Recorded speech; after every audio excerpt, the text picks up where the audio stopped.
আসসালামু আলাইকুম এভরিওয়ান, আপনাদের সবাইকে আরো একবার স্বাগত জানাচ্ছি। আজকে যে বিষয়টি নিয়ে কথা বলবো সেটি হচ্ছে আইটিএ এক্সাম।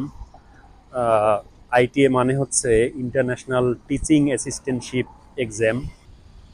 বাংলাদেশ থেকে আইএলস দিয়ে আসার পরেও আবার কেন আইটি এক্সাম দিতে হয়, এই ব্যাপারটি নিয়ে হয়তো অনেকের মধ্যে কনফিউশন থাকতে পারে।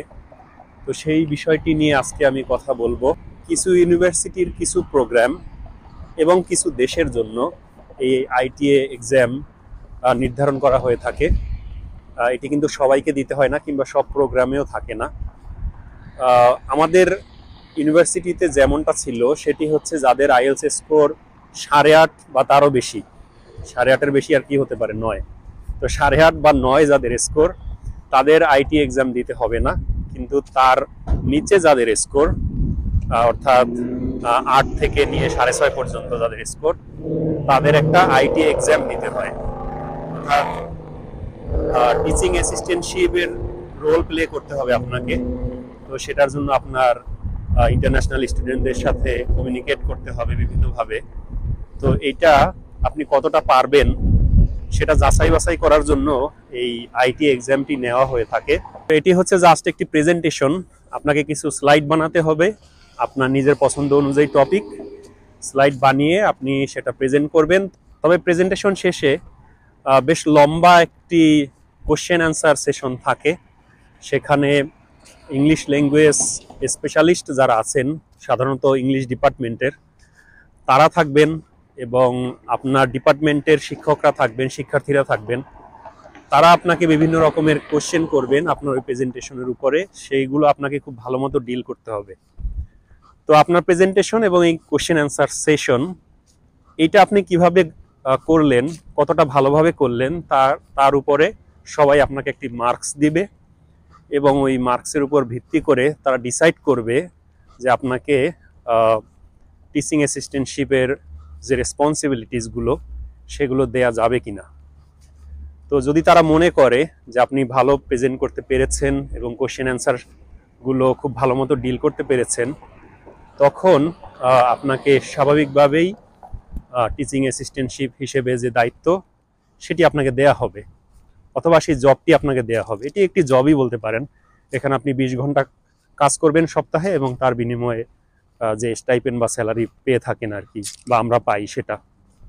তো আর যদি দেখা যায় যে আপনার পারফরমেন্স ভালো হয়নি, আপনি প্রেজেন্টেশন ভালো দিতে পারেননি, আপনি ভালো করে বোঝাতে পারেননি, কোশ্চেনগুলো আপনি বুঝেননি, কিংবা আপনার যে উত্তরগুলো আপনি দিয়েছেন সেগুলো ঠিকঠাক মতো হয়নি, অর্থাৎ আপনি ধরতে পারেননি ঠিক মতো কি কোশ্চেন তারা করেছে, এমনটা যদি হয়, তাহলে আপনাকে কোর্স করতে হবে আলাদাভাবে টিচিং অ্যাসিস্ট্যান্টশিপ এর যে জবটা সেটা পাওয়ার জন্য। তো এটা হলো সিস্টেম আর কি।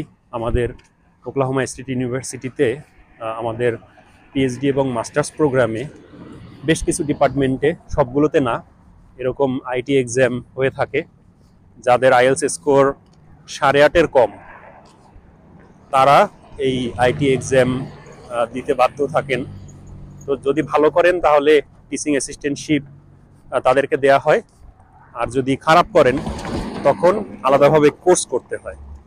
তো এটি হচ্ছে আইটি এক্সাম।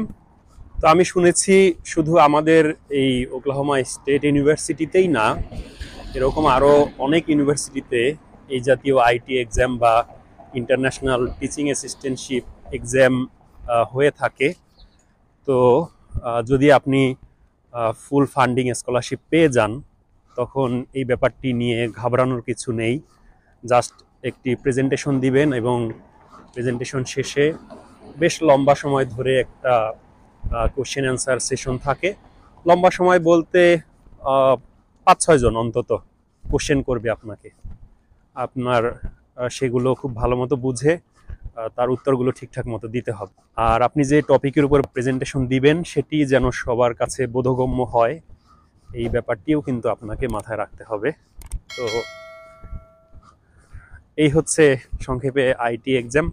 একদিন বলেছিলাম যে আমি আইটি এক্সাম সম্পর্কে আপনাদেরকে ধারণা দিব, তাই ব্যাপারটি খুলে বললাম।